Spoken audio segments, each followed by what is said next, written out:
And now for something completely different. In science museums, we like to show real things. These are quantum dots of different sizes, therefore they have different colors. Okay, laboratory's done.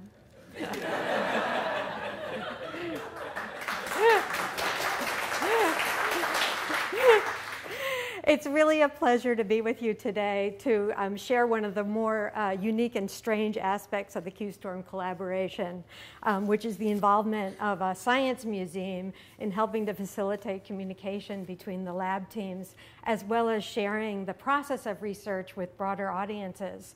Our primary efforts are the making of a collaborative workspace, a website that makes QSTORM research apparent to the world in real time.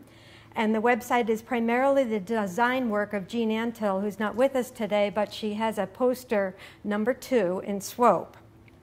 And also, we're making an educational presentation about QSTORM research that is going to be distributed to science museums across the country.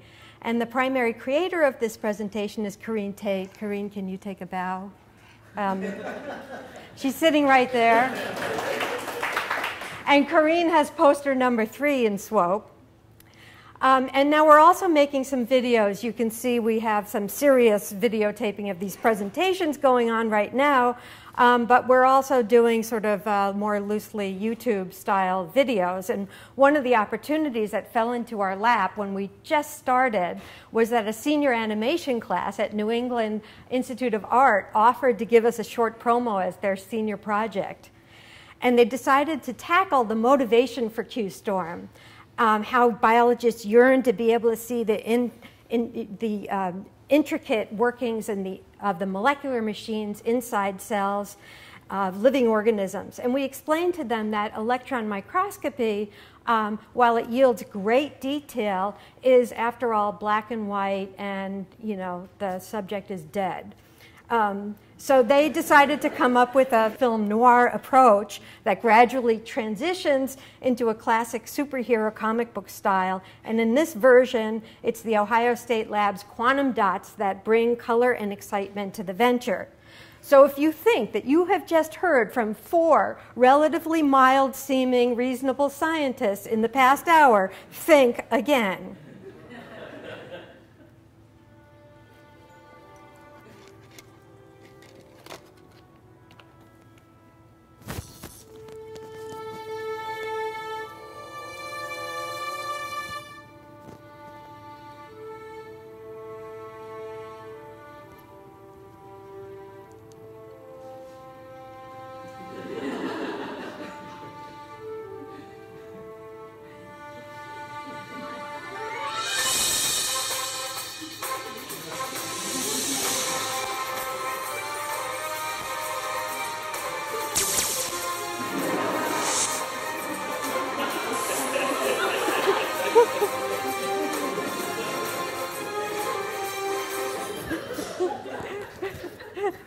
Can you see what they put up with having us be part of the collaboration? So all of this is kind of tongue-in-cheek, but you'll see that one of the themes that runs through my presentation today is this duality between how we tell the story of science and the real process of science. And my background is history of science, and we know that typically the story of science is told as being, something that, clearly just automatically progressed through a series of steps that seem completely logical to the place that we are now. And we all know that's not really how science works. And so we like to sort of bridge these divides and tell a story of science, because that's how you engage people. So we accent the goal, the motivation, and we introduce the characters, and we magnify the obstacles they have to overcome to reach their dream. But we also want to accurately represent the real uncertainty and the incremental process of science, and where there are many false leads and dead ends, and where one cannot really know how long it will take actually to reach one's goal. And if you'll bear with me for one more of these student animations, this is our dear colleague Jessica Winter, who's not with us today. Now, she's not here today because she had surgery last week, so actually we hope that she is in bed right now. The students who made this knew that Jessica is from Texas. She practices yoga and meditation, and she's determined to control quantum dots. And they also know that the science can be very frustrating. So in this short piece, Jessica is dreaming of a way to get quantum dots to blink on and off at her command, which, as you know by now, is really essential if they're going to work for storm imaging.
It's not Pixar, but it's fun.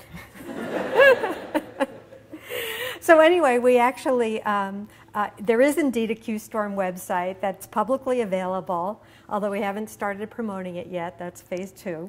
And the truly interesting thing about this website is that it serves both as an actual communal lab notebook for members of the QSTORM team, as well as a portal for broader audiences.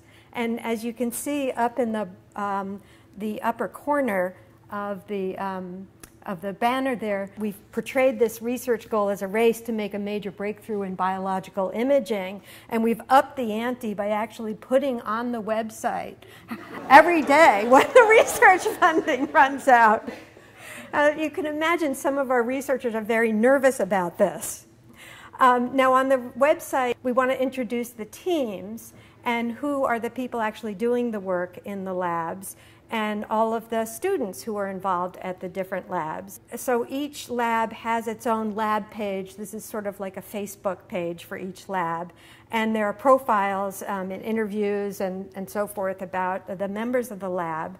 And also there's a lab notes section that links off from here, where some of the students in the labs are actually posting some of their day-by-day, week-by-week research and posting data and telling, how they're testing different protocols.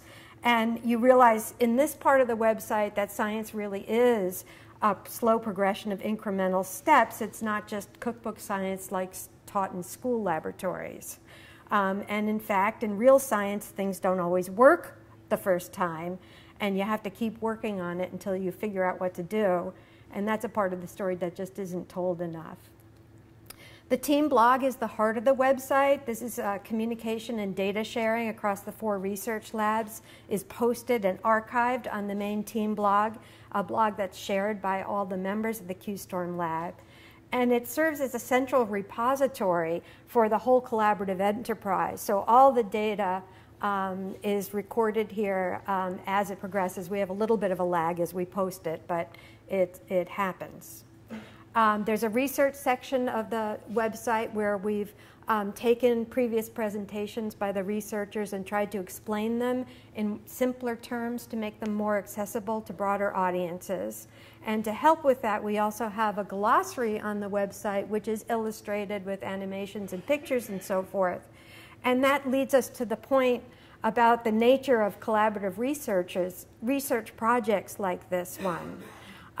So, here's the central core research team, and these are people with very, very different specialties, chemical engineering, microscopy, bioengineering, evolutionary biology.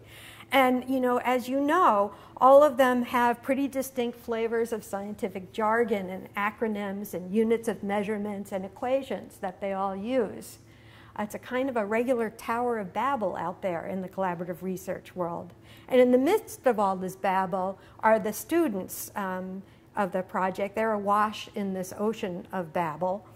And it's our theory that if we can help everyone on the project understand everybody else's jargon and terms and equations and so forth, that the work will get better and better.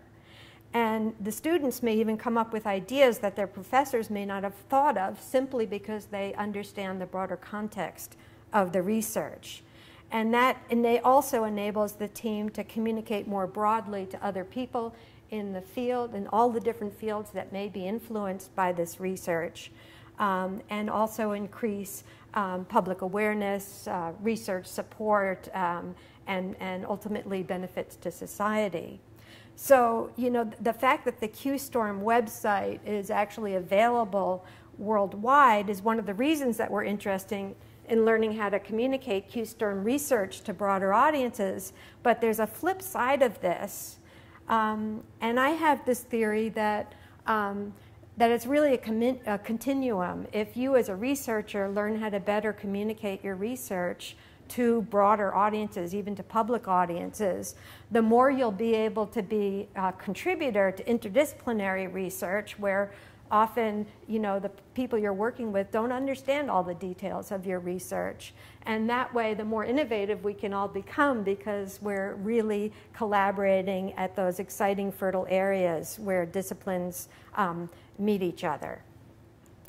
Now, that leads me to another aspect of the museum's work with the QSTORM team, the art of making a publicly accessible presentation about the research.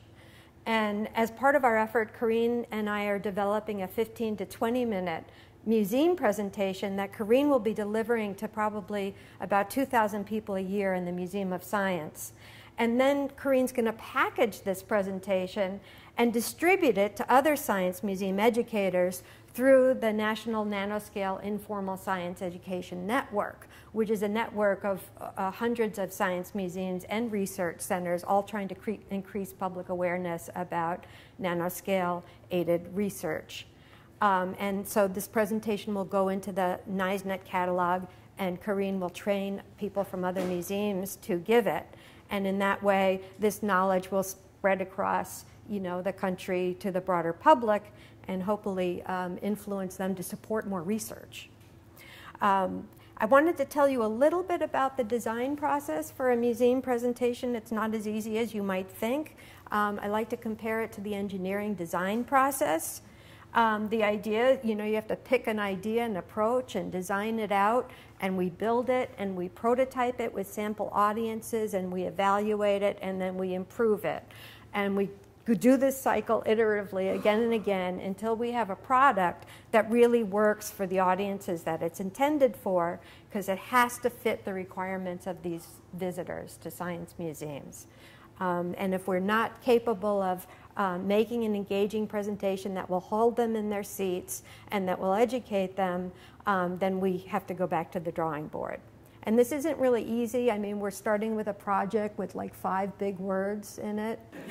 And it's really tough to figure out which part of the research to concentrate. Are we going to tell about the synthesis of quantum dots? Are we going to talk about how storm microscopy works? Are we going to talk about fish muscle biology or Drosophila and nerves? And so, there's a lot of stories here, and part of the process is trying to figure out which ones are going to be optimal and emphasize those, but try to keep the whole picture clear. So that's what we're, the art and craft of the challenge that we find ourselves facing. And one of the things we like to use is props, as you know. The other thing we like to do is tell it as a story, that this is a human endeavor by teams of people that we can come to know. And the third thing that we try to do is to find ways to visualize some of these concepts in ways that are a little bit clearer than looking at the point spread function graphs and so forth. So for instance, this brilliant guy, Ricardo Enriquez, I don't know if any of you, have any of you seen this on the web? It's on YouTube. And he's figured out a really great analogy for explaining storm imaging. The cool thing is what they did is at night they recorded over time the flash bulbs from different places on the Eiffel Tower, and then they localized those dots. As you do in QSTORM, you localize and localize them precisely and build up that data over time and layer it, and what you get is a complete reconstruction of the tower. This is the lights that were recorded, the flash bulbs. And here's the particle detection. And then when you put it all together,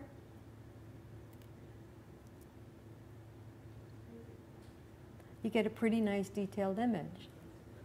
So we're very happy to have these kinds of tools that other people are making to help us with our process. And when we get back from Paris next time, we're going to get back to work. I'd really like to thank NSF and IBIV and especially Eduardo for coaching us through this process, and my teammates who have been shown outstanding patience and tolerance for what we've been doing with them. Would all the QSTORM students please stand up for a minute? You're in the audience. You've seen their pictures on the stage.